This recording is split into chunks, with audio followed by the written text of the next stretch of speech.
family. I'm Aarti, and I will be your host for today. So kids, like as mentioned earlier, you all will be on mute, but then like in your regular live classes, you will be unmuted. Today being a demo session, that is the reason we have kept all of you on mute, right? But in your regular live classes, you will be, you can unmute yourself by your own. So today we are here for a demo and interaction program for grade 6 science, and those of you who are new to this platform, Olympiad Success, so I'll just brief you about it.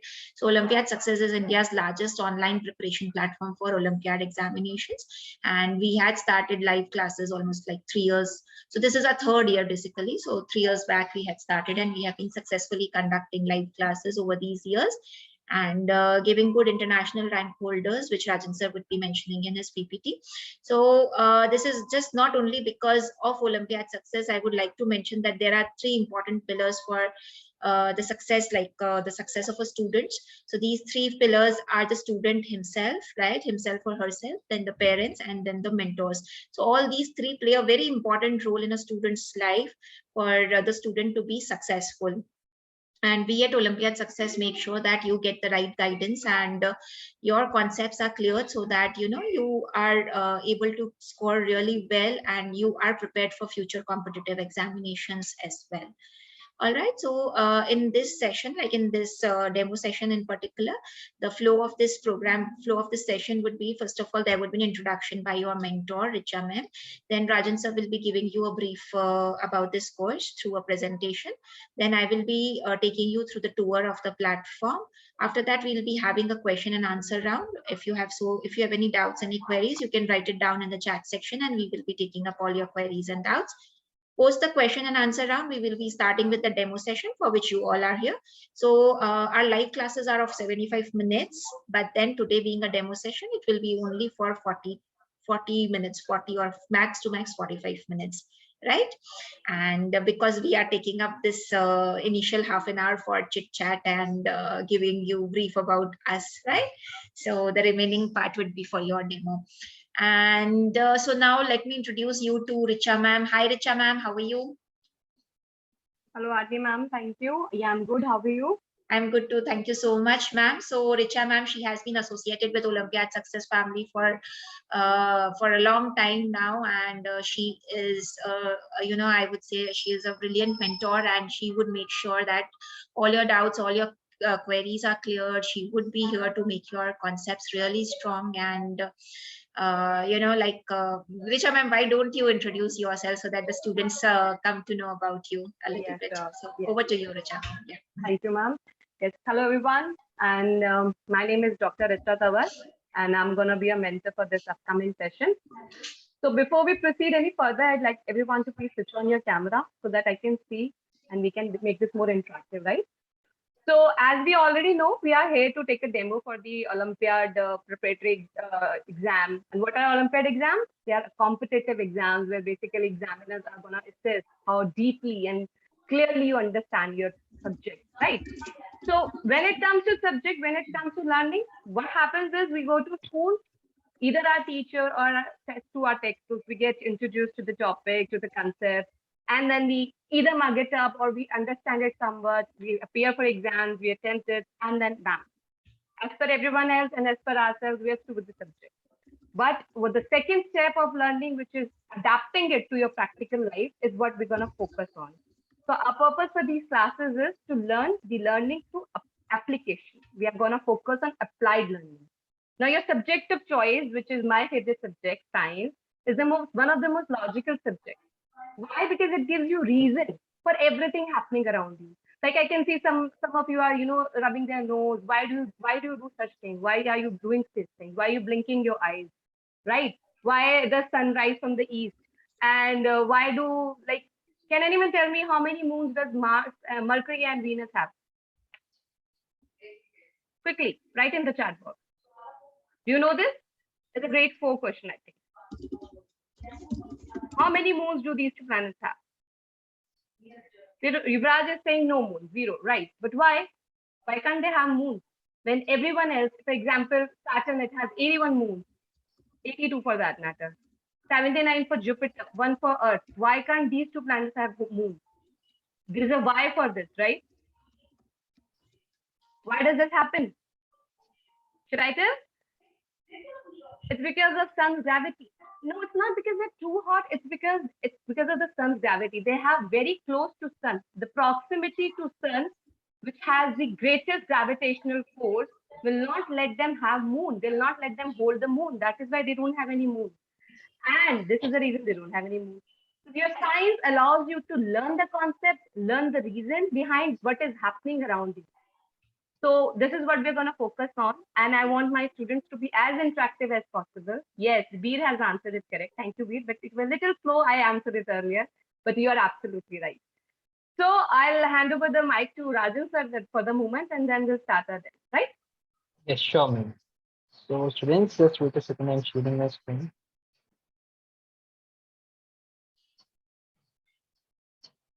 Is it visible? Yes, it is. Okay, thank you. So welcome students, welcome to the demo of class 6 science. So let me tell you about us, about Olympiad Success. So Olympiad Success is India's largest online preparation platform for Olympiad exam. Students, we have Olympiad live classes, and this is our third year in live classes. We also have School Plus program, and in School Plus program, we offer 8 courses that are mathematics, English, science, logical reasoning, communication and communication spoken and written, both Vedic math and coding. What else? We also offer online CBSE plus Olympiad classes for grade 6 to 10 and one-on-one preparation classes for International Mathematics Olympiad like TESMO, TMO, HKIMO, TIMO, Math Count, US Math Competition, PRMO. Okay, and we also offer JEE main preparation classes.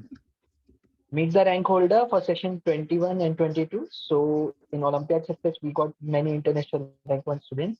So these are rank holder of Olympiad Success for session 21-22. Now students, about this course, there will be around 20 students in the class and the classes will be conducted on Zoom platform. So there will be 3 sessions per week.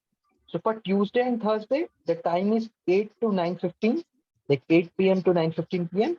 And for Friday, the class will be conducting from 5 p.m. to 6:15 p.m. Okay. So the class duration will be 75 minutes and there will be a break of 5 minutes in between. So students, the session include mix of theory, practice question, doubt session, and we also going to discuss previous year paper. And students, you will also get reading material and practice question that is available on the dashboard of Olympiad Success. And with this course, students, you will also get free access to worksheet and mock test for mathematics science as well as for logical reasoning. Okay, so for this course, you will also get a worksheet for logical reasoning. So syllabus link I will share in the chat box, students. So the fees for this course is 10,620 and there will be 50 sessions in this course. Payment link I will share in the chat box. So the fee include online classes, daily reading notes and exercise, practice of previous year paper, and you will get access to the Olympiad Success platform for science and logical reasoning worksheets. And students, if you enroll today, you are eligible for the free Press Science Olympiad exam, that is CSO exam. So to join this course, students, what you need a laptop with good internet speed and headphone. And as you know, students, preparation for Olympiad exam is tougher than your school curriculum. So as there are some topics from your upper grade also, that's why. So students will be required to spend approximately 2 hours every day to cope up with the curriculum, and parent support will be needed to check answers and retrieve concepts. So students, live classes for this course will start from 31st May. And currently we have students from 3800 school and we are catering in 35%. So students, this is about the course, this course. Now RTM will give you a like tour of Olympiad Success dashboard. And after that, if you have any doubt, any query, you can write in the chat box. Okay. So over to you, RTM. Yeah, thank you so much, Rajan sir, for a detailed presentation about the course. Now, students, just pay attention. I'll be sharing my screen for you to take through the tour of the platform. So if you have any doubts, queries, just put up in the chat section for us to answer later on once this tour finishes. Okay. So what you have to do is, like, once you enroll to this program, you have to go to this link, which is olympiadsuccess.com/login, and enter your credentials, which is your email and password, and click on the sign in button. Once you sign in, you will be redirected to the profile page where you need to fill in all your details. Just complete your profile. Otherwise, you won't be able to move to other tabs on your dashboard. So once it is done, click on the update button. And then finally, what you have to do is click on the live classes. So if you click on the live classes here on this page, you can access the reading material, practice questions and answer keys. Click on the subject. So this is Science Olympiad. So as you can see here, many other subjects are coming. The reason being is that I have subscribed to all these subjects, but for you, like whatever subjects you have subscribed to, only those subjects will be coming. So let me select Science Olympiad, and then let me click on the topics. So these all topics will be getting covered during this entire course. So let's see if I click on electricity and circuits. So the reading material, practice question and answer keys for this topic will come up. So now if I click on the reading material,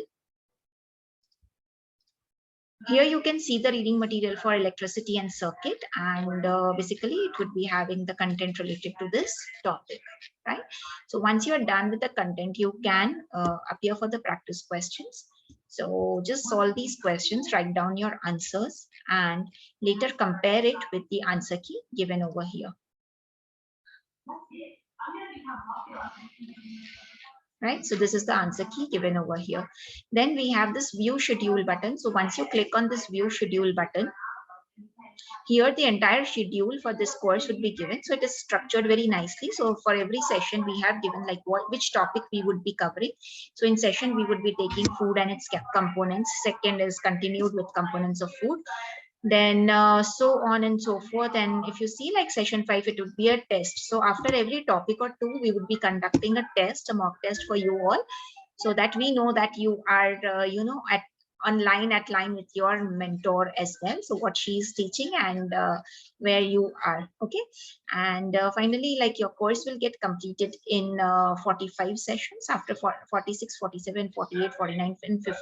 So these 5 sessions would be for your super classes. Basically by super class, I mean that in these classes, there would be lots and lots of practice. So you would be solving previous year papers, you would be like coming up with your doubts, so your mentor would be helping up with you with all your doubts and queries. So these are these are the super classes, and in 45 sessions your entire course will get completed, right?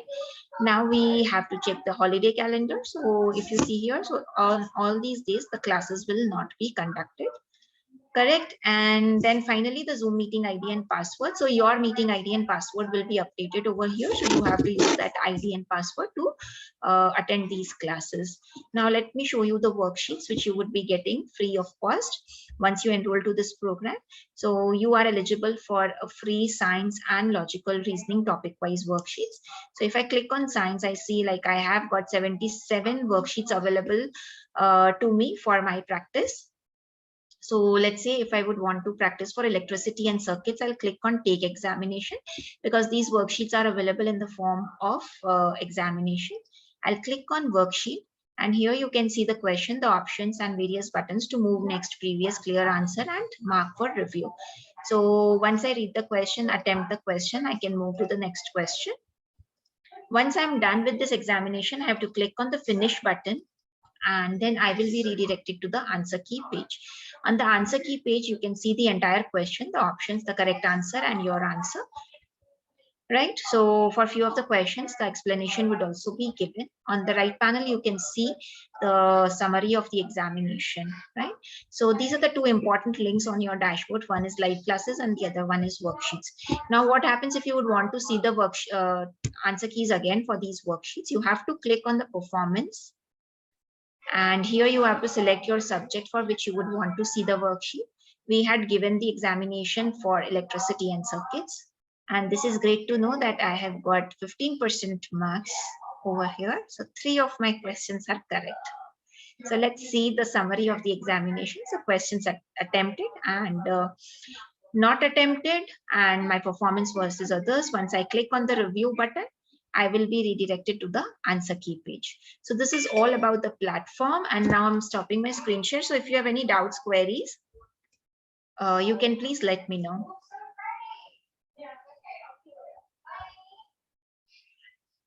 Yes, students, do you have any question, any query? You can write in the chat box if you have.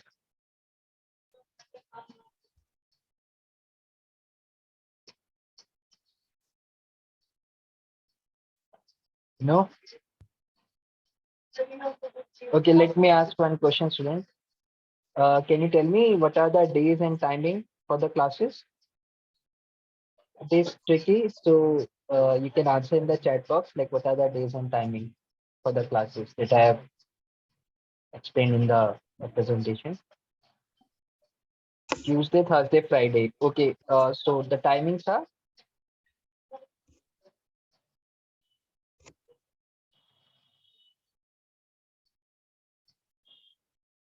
Tuesday, Thursday, 8 to 9:15, and Friday, 5 to 6:15. Yes, correct.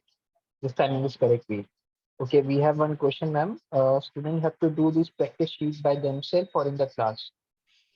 So like once your topic finishes, once your mentor completes that topic, we would recommend you to, just do a revision by reading the content, although the content would be available to you from the first day of your class. Okay, you can go through that content, and you have to practice from the practice sheets, the practice questions by yourself, match your answers. And if you have any doubts, any queries, you can come up with that in your next class and ask Richa ma'am about it. Okay. Any other questions, students?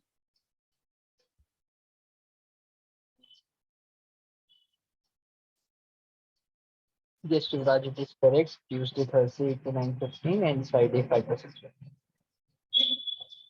Is there explanation for practice sheet?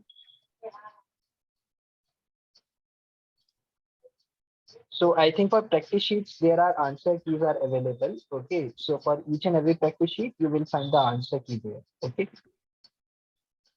And like in the schedule, there is one session, test discussion. So like after completing each and every chapter, we will discuss the test. And if you have any query, any question, you can ask your doubts in that session. You can ask in the regular session also, like in the starting of the class. Okay. But that particular session is for the doubt. Okay. If you have any doubt, you can ask. What about mock test? As this year Olympiad will be offline. Okay, so mock test, there are mock tests. Okay, so like after each and every session, like after each and every chapter completed, there will be a mock test. So we will share the mock test with you. You need to attend it. So it will be in the form of MCQs. Okay, and after that we will share the result with you. And after is a session for the discussion of that mock test, and your mentor will discuss each and every question with you. Any other questions today? Or shall we start with the demo? Students are waiting for the demo session. Yeah. Yuvraj, you're raising your hand. If you have any query, you can write in the chat box.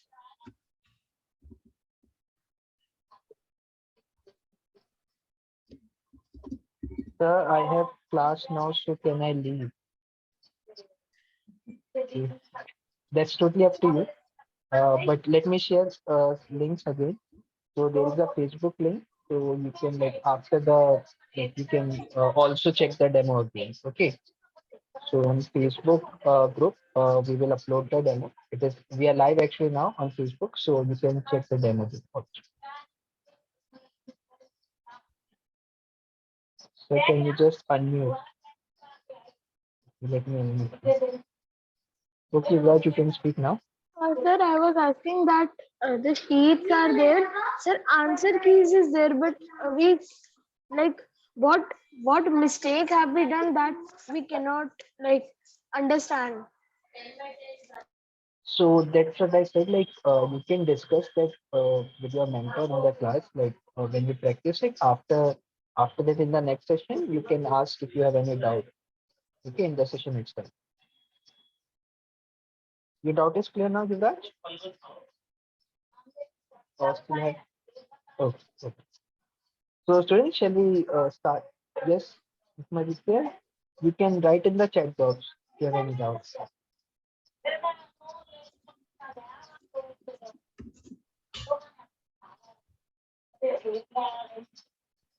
Students, if you have any doubt, any query, you can write in the chat box. We are here to answer. Okay.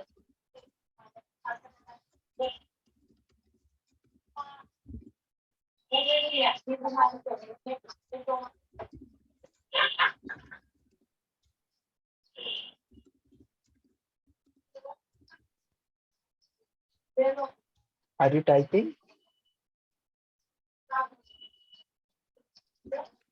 Sir, what is the schedule for Science Olympiad?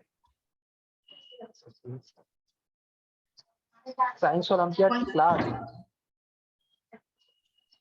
So, Prathamaditya, we are here for Science Olympiad demo only. And the schedule we had shown earlier. So what I would recommend you is just have a look at the syllabus, which Rajan sir had shared. The link is there in the chat section. So just have a look like what all topics will be covered.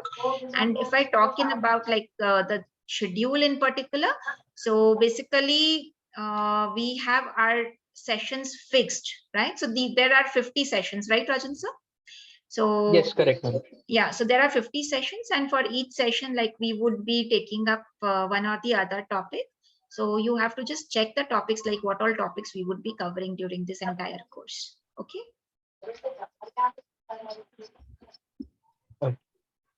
So any other doubts, students, or shall we begin with the session?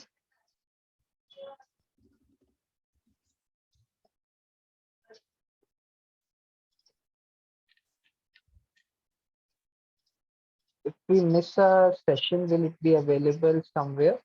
Yes, we will share the recordings with you on WhatsApp. Okay, but we actually advise you to not miss any session because live classes is quite different than recording sessions. Okay, so it will be good if you don't miss any class, although you will get the recording of each and every class after the session.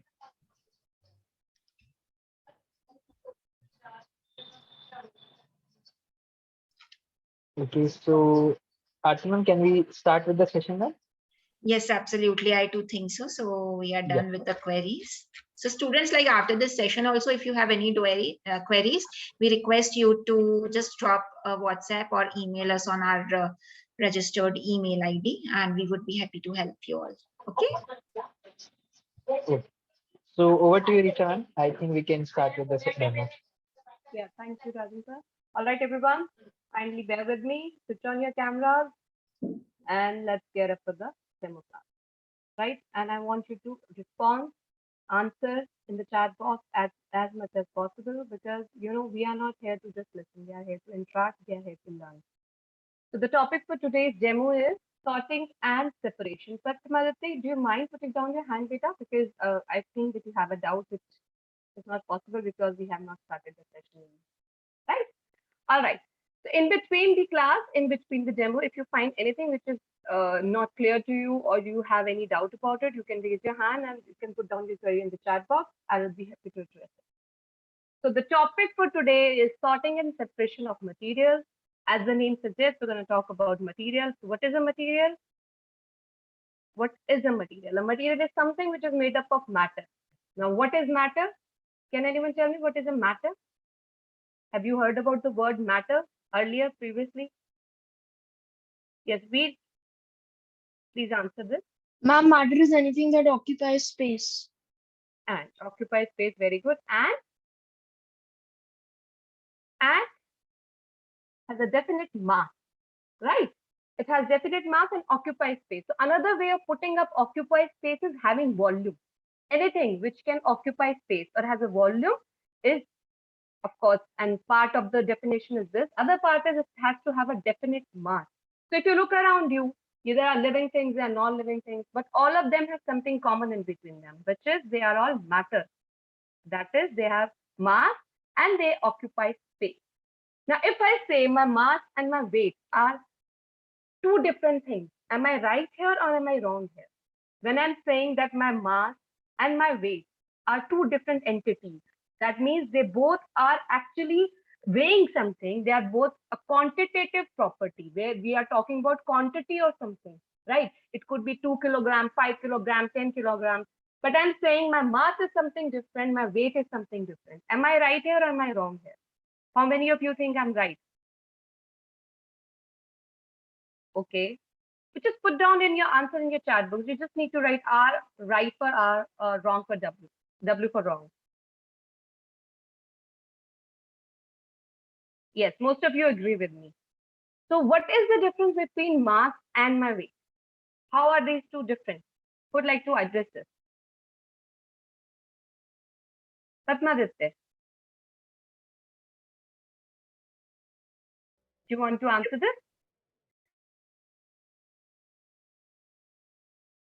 Okay, I'll answer this for you. You say, kid, one of them is the pull of gravity on your body. Everyone knows that Earth has gravitational pull, and it is the reason why we are able to stand on Earth. Correct? Right? So that means if I leave Earth and I travel to space, do you think my weight will be same as the weight it is on Earth? Suppose I weigh 50 kilograms on Earth. Do you think if I travel to space where there is no gravitational pull, my weight will be same? No. In fact, in space, there is no gravity force. So I'll be 0 kg there, no weight at all. But my mass is constant, no matter where I travel, no matter where I go, whether I'm in space or Mars or Jupiter or Earth or wherever. My mass is gonna remain same. It's gonna be what it is because it is something we are made up of, right? We can't change that. But whereas weight is a quantitative measurement of something, something is what? That gravitational pull which Earth is putting on Earth. How much gravitational force Earth has exerted on us to keep us attached to Earth. That is my weight, so that I don't float. That is the amount of force Earth is applying on my body. That's my weight. So there are two different entities. They are not same. I can say I can weigh 0 kg, but I can never weigh, my mass can never be 0 kg. My mass is going to be what it is. It's a constant quantity, right? Now, can you tell me two things which are not matter? Most of the time, mostly the things around us are made up of matter. But there are certain things which are not made up of matter. Can anyone tell me that? Give me two examples. Quickly. Put down in chat box. Very good, Akasha. Very good, Bhargav. Very good, Tamujyoti, right? Very good. Yes. Even for that matter, our light, the sound, emotions, memories, shadow, these are all something which don't have any matter in them. Reason why light and sound don't have any matter in them, whereas air is, no, air is a matter, is because they are waves actually. They are not something concrete. They travel in waves. They are all just propagation of waves. So they don't have any matter in them. Yes, emotions, memories, dreams, they are all something which don't have any matter in them. Agree? Any doubt, anyone so far? All right. Yes, Mr. Shadow, dreams, they don't have any matter. Now, when I'm going to talk about my materials, I need to sort them out. I can't just randomly talk about materials, this material, that material. You see, when your room is cluttered, when it is all scattered, what do your mom tell you to do? Put your things together, organize your things. Can you mix up your subject notebooks together? Can you mix up your mathematics book with your science notebook? No. They all need to be sorted out according to some order. Similarly, when we talk about materials, we need to sort them out. We need to put them together in certain groups so that we don't mix them up. So that when it comes time to pick up something which we really need, we can easily pick up something, right? So if you look around you, if I ask, suppose I ask Shravani and Veer and Bhargav and Padmaditya, I choose these four people and give them a couple of objects and I've asked them to, categorize them, classify them, or put them in a group. I'm pretty sure any more 2 or 3 of you might put them together in similar pattern, and one of you might put them together in different kind of pattern. That means one of you might group them together according to their colors. Some of you might put them together according to their size or their use, or how similar they are to each other, or how different they are from each other, or what kind of substance they are made up of, what kind of material they are made up of. So there are many ways you can classify any material. Shramani, matter is basically anything which has mass, definite mass, something it is made up of, and it occupies space. That means it has volume. So something which occupies space, which has definite mass, is your matter, right, Srikat? So this was classification. Now, for example, I say that suppose I say that my material is made, I'm going to classify them into two. things. Like one of them is something I get from nature, which is natural material. One of the other thing is something we have made, man-made, synthetic, artificial. But is that all? Is it possible to classify everything like that? No. My point here is that even though we classify material, it is not possible that they will not intercross with each other. For example, look at this aquarium. It is an object which has both natural material and man-made material. There are glasses, which is a man-made material. There are rocks, which is a natural material. So similarly, we might use something in our day-to-day life which can be made up of either man-made material or natural material. For example, our clothes, they can be made up of natural fiber or synthetic fiber. We use pen or pencils to write. It can be made up of wood or plastic or metal, depending on its type. Similarly, I can use a material like rubber, which we get from trees, to make various type of things like gloves, balloons, pipes, right? What I want to say is that even though we are classifying something, we can still have them interact with each other, right? It is not possible that one type of thing, will remain in one type of classification only. It can belong to other categories also. But one thing is common about natural material, man-made material, or whatever their use is, whatever their color is, whatever their purpose is. One thing in common is they are all made up of matter. They all are made up of matter. Now, I want all of you to look at these 4 questions. One by one, I want you to raise your hand and tell me the answer for it.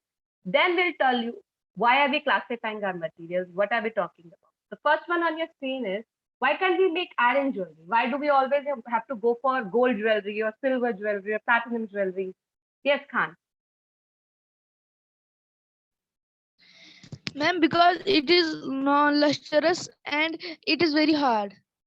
Yes, it's very hard and it is very heavy. Imagine me wearing on my orange jewelry, which is all dark in color, black in color. What will people call me? Fool. Because not only it looks ugly, it is going to make my neck bend so much. It's very heavy, right? So, yes, you want to add something to it? Ma'am, no. Okay. So, it is not a practical choice, right? Why would I wear something very ugly and very heavy around my neck? It's going to break my neck bone. Second question. Why can't we use plasticware to cook our food? Yes, Shreya. Yes, ma'am. Why can't we use plasticware to cook our food? All right, I think your connection has a problem. Ruddhi, would you like to answer this? Because it will melt in fire. Yes, it will melt, it will burn away. It's not possible to use it to cook our food. We need a material which is durable, which can resist heat to cook our food. Why can't we use glass ball to play cricket? Yes, Yuvraj? Ma'am, we can't use glass ball to play cricket. If we will give a shot or hit the ball will hit the bat, it will just break. It will just break. Right. And why do we have to use brick or mud to build our home? Yes, Shravani.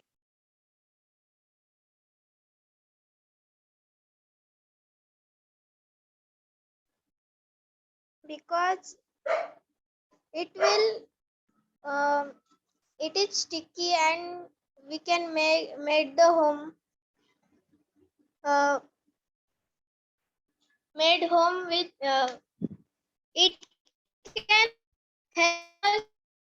Okay, your voice is breaking. Okay, so it has something to do with how our homes are able to remain cool in summers and warm in winters, because these materials are bad conductors of heat. So they don't let heat come in or escape out according to the weather. Right? Why we're talking about these questions is because when we are choosing a material to make something, we need a specific quality. We want our material to have a specific property so that it can serve the purpose for which we have chosen it.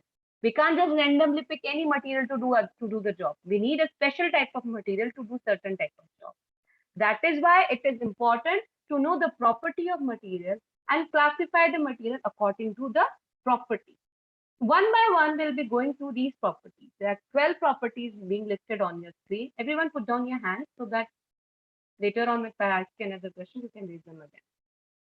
These are appearance, luster, magnetism, solubility in water, hardness, transparency, density, combustibility, texture, malleability, ductility, and conductivity of each.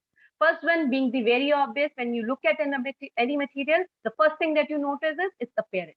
For example, if you look at me, you'll find I'm wearing a headphone, you'll look at its appearance, you'll notice my glasses, what material they are made up of.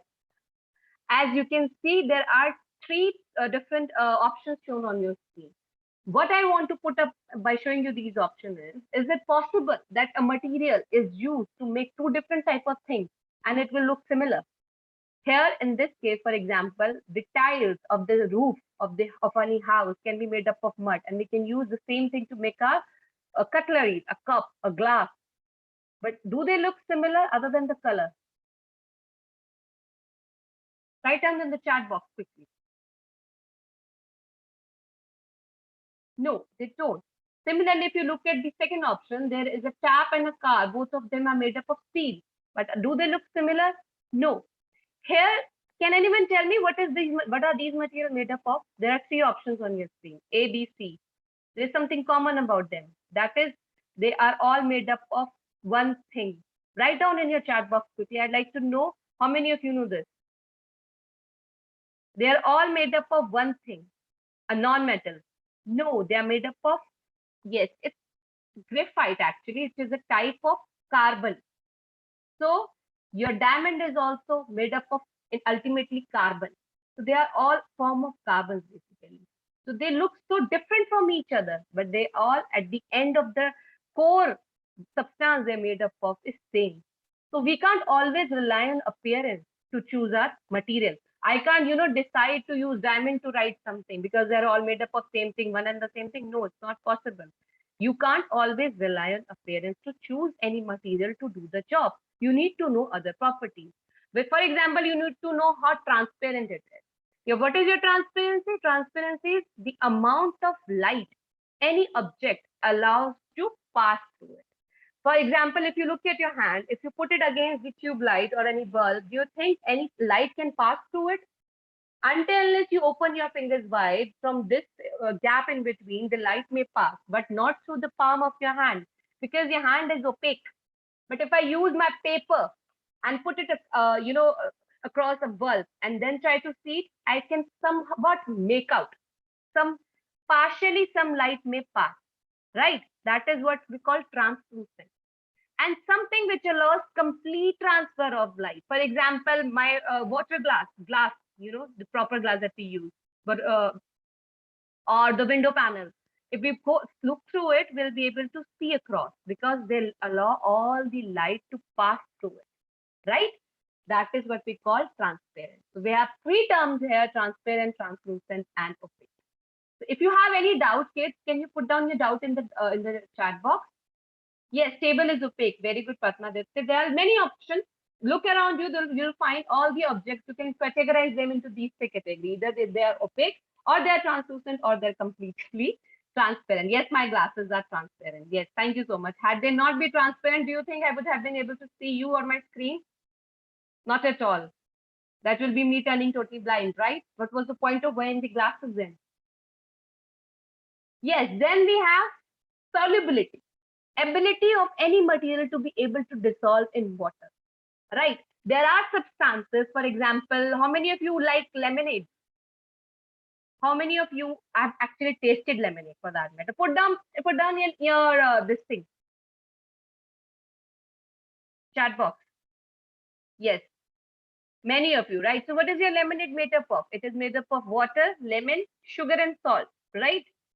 So we add sugar and salt, mix it and stir it, and it dissolves completely. Either it gets dissolved completely or it gets mixed evenly.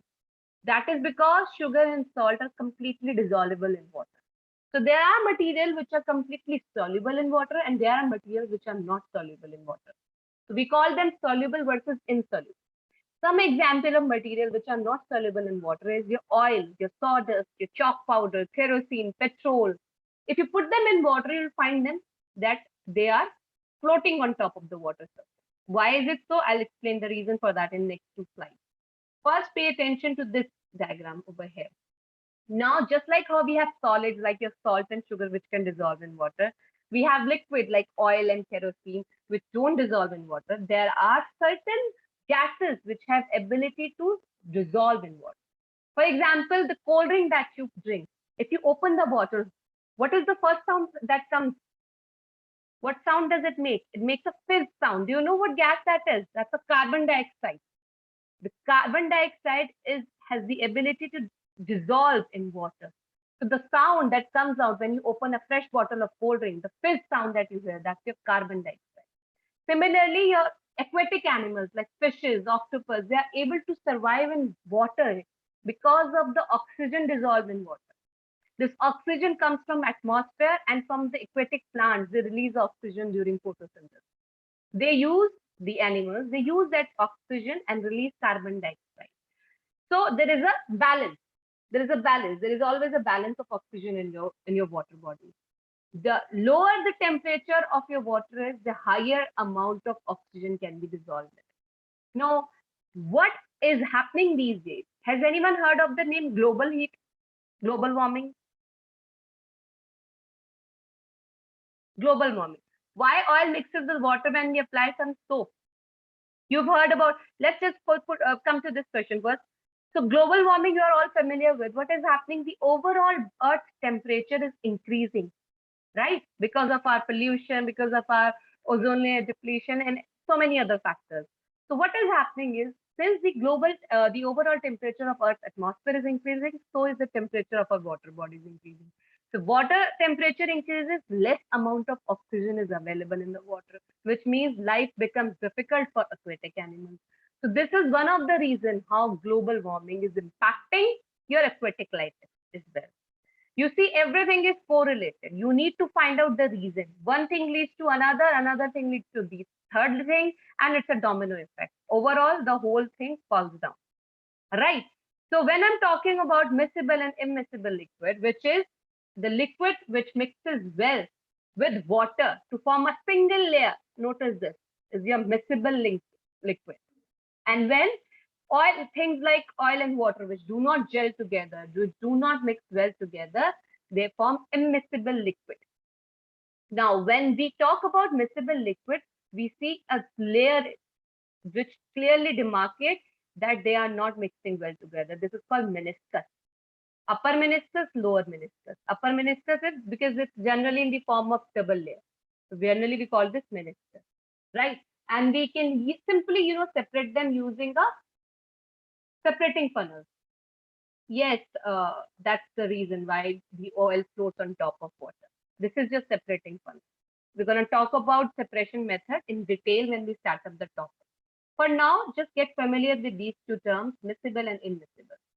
Other properties of materials, as you can see on your screen, very quickly we'll talk about luster, which is the ability of any material to reflect light off its surface, right? The light rays which fall on it, the more light it will reflect, the more lustrous our material is going to be, right? So my wooden table is completely non-lustrous because it cannot reflect back much of the light. Whereas if you notice the ornaments that I'm wearing, my gold nose ring, it is able to reflect back the light. That is why it's lustrous, right? Malleability is when you take any material and you hammer it, or you put it strain under some sort of strain.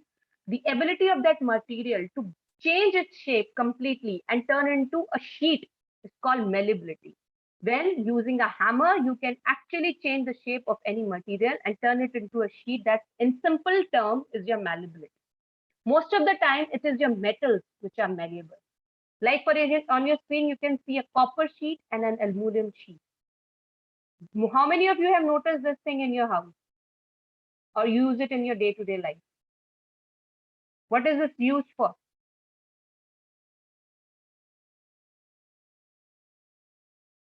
What do we use it for? Yes, for packing up our food, right? Especially for a school lunch, we use it in our day-to-day life.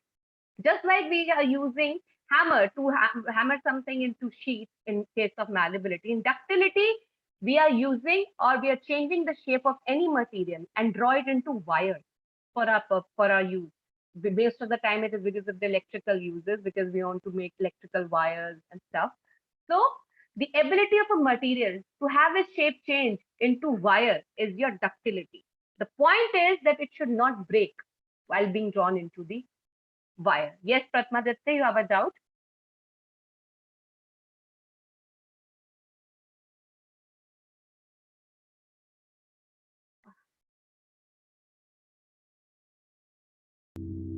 Yes, ma'am. If your voice is echoing a lot. Can you ask from this side? From the other login that you have. Yes, Tanvi. Sometimes I have a doubt that here in the malleability and the ductility, what is the difference between them? Malleability is more about having the ability to turn into sheet. And ductility is more about turning them into wire. It's just a change in the structure, right? And both of these qualities are possessed by the metal. Only metals have this quality, right? Mostly. And the lustrous property is something which is also commonly seen in metals only, right? Clear? Okay. Moving on to hardness. Khan, I'll get back to you. Give me a second. Then moving on to other properties like hardness. Like if you look around you, there are many materials which are really hard and some of them are really soft to touch. Now, what is hard? When you are not able to scratch something or break something easily, that is something hard. But when I'm able to scratch something or mold it into a different shape or break it very easily, that is something soft. For example, a sponge is a soft material, your glass is a soft material. Why is it it's actually not soft, it's hard and brittle. What is brittle? Can anyone tell me what is a brittle material? Heard of it, the word brittle? Yes, Ruddhi? Ma'am, the texture is very hard and rocky, but the material is not necessarily hard. Yeah, brittle has more to do with when something is not able to sustain any kind of strain or stress. For example, your rocks, they are very heavy, they are hard as well. But if you put a hammer over it, if you try to crush it, they will break into smaller pieces, right? Because they can't sustain the stress, right? If you try using a hammer on top of a rock, which is actually a very hard material, it will break into pieces. So will your ceramic, so will your glass, right? But your iron nails are not like that. They are hard, they are not brittle actually. You can actually change their shape. If you hammer them, what will happen? They will either turn into a sheet. That's because they have ability to turn into sheet. They are malleable. But these brittle materials are neither ductile nor malleable. If you hammer them, they'll break immediately. They don't have any elasticity in them, which means you can't change their shape. If you put them under any kind of stress or strain, they will break into pieces without getting their shape or size changed. Clear? Is it clear, everyone? What is being brittle? So is it possible if I say a material can be hard but brittle? Is it possible? Is there any material which is hard but at the same time it is brittle? If I hammer it, it will break into pieces. Can you think of a material? I just gave an example. Yeah, rock was one of them. Can you give me another example? Put down in the chat box quickly. Any other hard material that comes to your mind, which when you hammer them or put them in under any kind of strain? Yes, glass, rock, and what else? Any other material which you think will break down under stress? Yes, pottery, that's a ceramics we have. Very good. Yes. So, and one interesting thing about material is that it's not necessary that something is hard or strong. It will have a rough surface. For example, your rocks, they are a hard material, brittle but hard. But they can be both rough in texture or smooth in texture. Your metal, which is actually hard, can be smooth, right? It doesn't have to be rough. Whereas wool, which is a very soft material, can be rough on touch. If you touch it, you'll find they have ridges on it. So they are rough in touch, right? So We can't go by appearance. Appearance can be deceptive. Now this comes to a very interesting topic. As you can see on your screen, there are 4 pictures. There's a wooden log floating on water surface, but there's a rock sinking in the waterbed. There's a boat floating on the water surface, but there is an iron nail which has already sank into the water.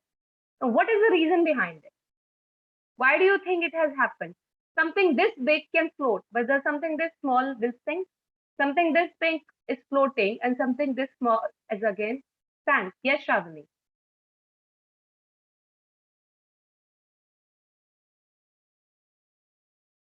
You have to unmute yourself, Vita. Ma'am, because it is a heavy stone and iron nail is so heavy for So, water. But don't you And think your boat and your water log is also heavy? no, but it is wooden. Wood Okay. can float on water. Okay. Okay. I'll go in detail much. Yes, Khan. Ma'am, because if we take the example of a rock, ma'am, it has more density than the water. Yes, Rudy has also answered the same in the chat box as well. I've read your answer as well. Basically, it has something to do with your density. What is your density? Density is amount of mass that your particular material has per volume, which means, for example, let's look at a grain of a sand. It can be actually heavy. It can be more compact, more dense than your wooden log. You know why? Because the amount of mass it has per its volume, per amount of space it's occupying is much higher than as compared to wooden log. The wooden log has much lesser mass per its volume as compared to wooden log, as compared to a grain of sand. Density is basically, beta, if you go by definition, it is what I have written here, the amount of mass a substance has for a given volume, if you go word by word. But in other words, to understand it, simpler terms, it is basically how compact your substance is. The more compact your substance is, higher density it will have. Your object may look big, but could be less compact. So it might have less density. Or for example, in case of iron nail, it may look very small, but it has a really high density because it's very compact. Compact means all its mass has been stored in that tiny amount of volume. So it's very compact. But in case of, let's say, your wooden log, it has much bigger appearance, much bigger size, much bigger volume, but the amount of mass it has in that volume is much less. That is why it will have lesser density, right? Now, why do we find some objects floating and some objects sinking? For example, most of commonly seen example is your boat. It is because of buoyant force. Yes, Tanvi, you have a question? Then can you please again tell the meaning of compact? Compact is better amount, how closely, how much mass is present in a particular object per volume, how much space it's occupying, how much volume it has, and how much mass it has in that particular volume is your density. The more compact, more dense it is. The more compact it is, the more dense it is, more mass it has in that particular amount of volume, right? So something which is, I'm going to talk about buoyancy just a second. So something which is dense is heavy. Something which is less dense is going to be lighter in weight, right? Understood, Tanvi? Okay, now we're going to talk about buoyant force. You see, kids, just like we have gravitational force, which is a force at being exerted by Earth on us, on everything on top of Earth, to keep it tied to the surface of Earth, there is a similar type of force, which is called buoyant force, which is exerted by the liquid on what? On the objects which are being immersed in that liquid. So it's an upward force. Gravity goes this way and gives us weight. Buoyant force tries to push that weight away, keep it away, which is exerted by your fluid like water. So suppose I put something in water, suppose I put ship in my water, or if I put an iron nail in the water, what is happening? They are displacing or removing the water to accommodate themselves in the water. Now what will happen? The water which is being pushed away by that object, it will pressurize some kind of weight, upward weight against that object, will come back to its original place. And the object, if the weight of that object is less than the amount of force being exerted by the water, then the object will float. Otherwise, it will sink. Again, I'll repeat myself. Just like we have gravitational force, which is acting on everyone, on everything, whether it's a non-living thing or a living thing, it is pushing us towards Earth. So if we put something in water, that something, suppose I insert this pen in my water, what will happen when the pen goes down? It will actually remove some water, displace some water to create space to accommodate itself. The amount of water it displaces or removes, that water will try to come back to its original place. So it will put an upward force, which is called buoyant force, against this object. Now, if the weight of my object is less than the amount of force being exerted by water, my object is going to float. Otherwise, it will sink. And that is the reason a small iron nail, which is denser, with the amount of water it removes, is very less as compared to its own weight. So it has higher weight, it will sink. Whereas ships, which are hollow in structure, no matter what material they are made up of, they are hollow from inside. The amount of water it displaces is much, much, much bigger than the weight of the ship. That is why once that displaced water tries to come back and put an buoyant force on your ship, the ship is still able to float because the weight of the ship is less than the amount of buoyant force being put by the water on it. Is it clear? Any doubt, anyone, about buoyancy? If you don't ask me question, I might ask you question. So is it clear to everyone? Why do I have a feeling that it is little difficult? Padmaditya, is it clear, beta? Should I repeat again?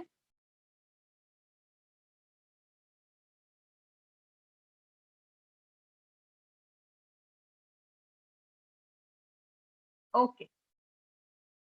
Since I'm getting yes, so I'm assuming that this is clear to almost everyone. Now moving on, we're going to talk about some other properties, which is one of them is magnetism. We are not going to go into too much detail about these properties. For the moment, you need to understand magnetism is what? It is basically an attractive or repulsive force. Something may get attracted to each other or repulse or go away from each other because of the property that they have, which is called magnetic property. It is being shown by some materials like iron, which is the most common example. And there are some other examples like copper and nickel. These are also metals. They also have these magnetic properties. Nowadays, we are using our magnetic properties in our day-to-day life at a very regular basis. This is an MRI machine. I'm not sure if you are aware of this, but it is being used at hospitals for radio imaging to get, images of your bones and structure inside your body to find out if there is any injury or any disease in your body. So what is this based on? It is based on the principle of magnetism, MRI, magnetic resonance imaging. And when we are sorting out, trash and metallic trash, especially, we can use crane. We use big cranes, put magnetic object on top of it, and then use that object to sort out the waste. This is how we are also using them. In our day-to-day life, if we are carrying a satchel or if we are carrying a handbag, we have this small knob, which is your disc, magnetic disc. This is how we are using it. In our electric motor, these are all magnets. We are using them. So it has become a very integral part of our daily life. Now we have certain objects which are combustible. That means they catch fire easily, right? Some of the examples are wood, coal. Then we have certain metals which, when they are in their powder form, can catch fire easily, like aluminum, magnesium, titanium, zirconium, sodium, lithium, potassium. But they have to be in powder form. Once they are in the powder form, they will catch fire easily. Your plastics will catch fire easily. And there are certain day-to-day objects in your kitchen, like your sugar, like your flour, they can catch fire easily. And then the ability of a material to catch fire easily is called combustibility. Yes, Prasma did say, gunpowder as well. right? Your petrol, your kerosene, these are all combustible. Now, in my earlier slide, I asked you a question, why we are using bricks and mud to build our homes? Because they are bad conductors. What does potassium element cause fire? I didn't get the question, Tanvi. Can you just explain again? Write it in the chat box again. We are using bricks and muds to prepare our homes because they're bad conductors of heat. So something, if it is a bad conductor of heat, that means it is not allowing the heat to travel through its body. So when it is hot, the hot temperature will not be able to seep inside my home because it is not allowing the heat to come in. Similarly, when it's cold, it will not allow the heat inside my home to escape out. That way, my house will remain cold in summers and hot in winters. Generally, it is the metals which are good conductors of heat as well as electricity, like a silver, copper, gold, and things like glass, plastic, ceramic, rubber. These are all bad conductors of heat. So something which is allowing the heat to pass through it is called conductor. Because they are not stable, Tanvi, there is a chemical reaction which takes place. Whether it's case of potassium or sodium, there is a chemical reaction. I'm going to tell you why it happens once we reach that chapter. We're going to talk about it in detail. So any material which allow the heat to pass through it is called conductor, and the material which does not allow the heat to pass through is called insulator. So it's as simple as that. And I'm pretty sure by now you are all familiar with the term conductor and insulator. Now, so far we've been talking about, I'll get back to my slides again, but can you again tell me the states of matter? How many states of matter you're familiar with? Your matter, whichever form you see it around you, you can see it in three states, right? We see them in solid, gas, liquid. But if I tell you there are 5 states of matter, would you believe it? Padmaditya, there's a reason behind it, beta. I'm not sure how much of this will understand it because I'll go a little deep here. Your metals have free electrons in them. Electrons are subatomic particles, which are responsible for transferring heat and electricity to them. The more free electrons they have, the more capability they have to transfer that particular thing, right? That is why they are good conductors of heat and electricity. So there are 5 states of matter. 3 you already are aware of. Other 2 are plasma and Bose-Einstein condensate. Your plasma is something which is commonly seen and most abundantly seen in universe. It is this. The higher the temperature is, the higher the chances of you seeing plasma. And as we try to, this is something which has been accomplished in the lab only so far. What they did was the group of scientists, they tried to reduce the temperature of certain gases to 0 Kelvin. And once they reach that level, all the atoms, they fuse together and form the single superatom. That is called Bose-Einstein condensate. We are researching, we are coming up with new things. But why I want you to get familiar with plasma is because it's something which is very, very, very common in universe. All your stars, your sun, in fact, is made up of plasma.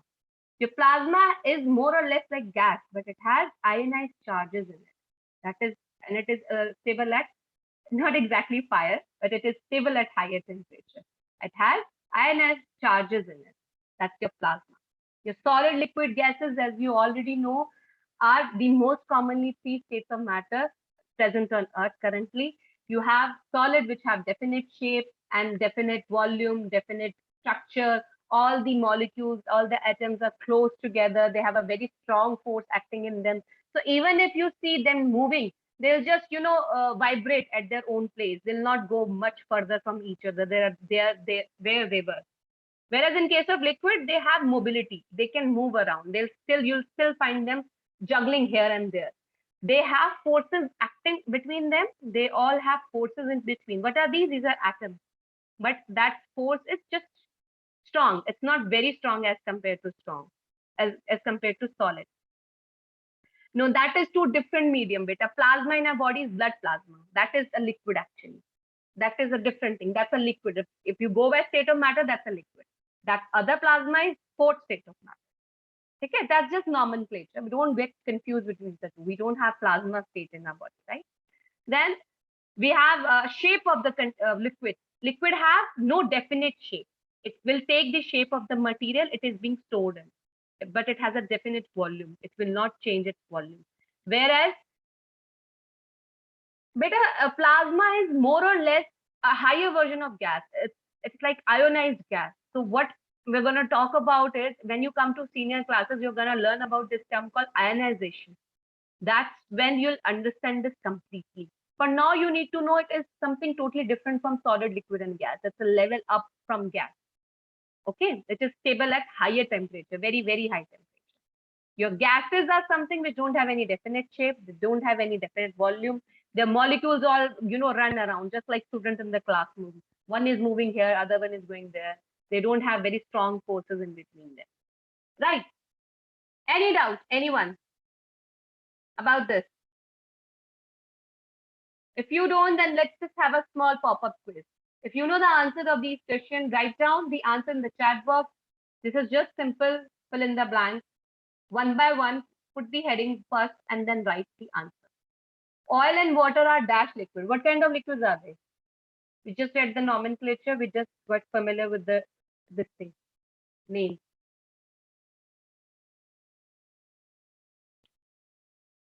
Hurry up.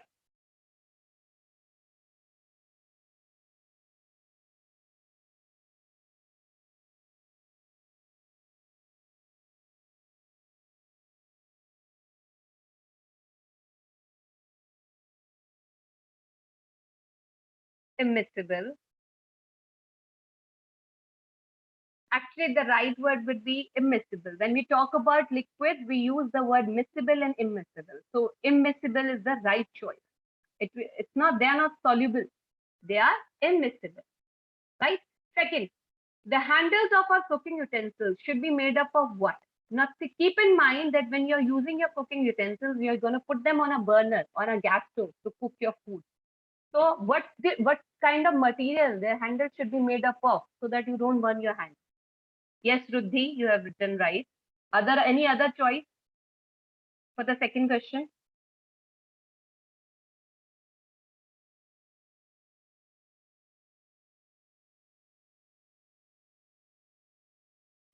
Why would I use iron, Shravani? If I put iron is a metal. Metal is a good conductor of heat. My hand is gonna burn completely. I can use wood. I can use, special type of plastic material which are heat resistant as well. Right? What about third? Edible items such as dash and dash are combustible. I just told you the example. They are regular day-to-day items that are available in the kitchen as well. What are the two names that I just took? They are easily combustible. Sugar, yes. They're edible, something you can eat. Flour. Remember, I just showed you this picture as well. Your flour, especially the wheat flour that we have at home, this one.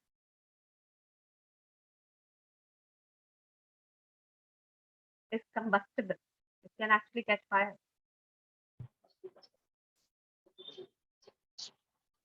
Last, fifth question. Dash is an example of hard but bitter material. This was already asked during discussion, right? You can go to question number fifth. Aerated drinks contain dissolved. What kind of gas is available in aerated drinks? Which kind of gas? Yes, carbon dioxide. Correct. Buoyancy is a dash type of force exerted by fluid. It is an what kind of force it is? In which direction does it act? Yes, very good. It is an upward force.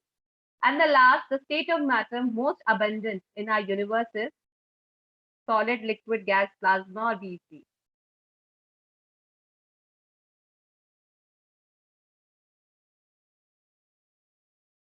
Yes. Very good, everyone. It is actually plasma. Correct. Any question, anyone? Is Khan there? Yes, Khan, you asked a question about why can then, if you try using soap, then why can you mix up the oil and water, right? It's because the soap has a property where basically it has two ends, a water repellent and water attractive end. So once it reaches the oil, it breaks down the oil droplets into small, small pieces, which makes the oil, allows the oil to mix well with the water. That's how you're able to do that job. So in order to understand this, you need to understand the property of soap, which we're going to talk about when we get to certain chapters. Okay, clear? Yes, hydrogen as well. Any doubt, anyone? Is it clear? Usually I want my students to interact as much as possible because I don't want the class to go in dry mode, right? We need to talk a lot. We need to understand the subject only, then we'll be thorough with it, right? So if you have any doubt, ask me now. Okay. Then I'm going to hand over the mic to Raju, sir. Yeah, thank you, ma'am. Thank you for the wonderful session. So students, can you let us know like how was the session? You can write in the chat box.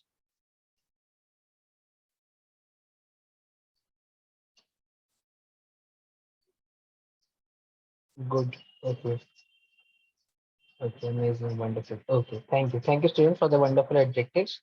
So students, I am sharing links again in the chat box. You can just copy and save somewhere.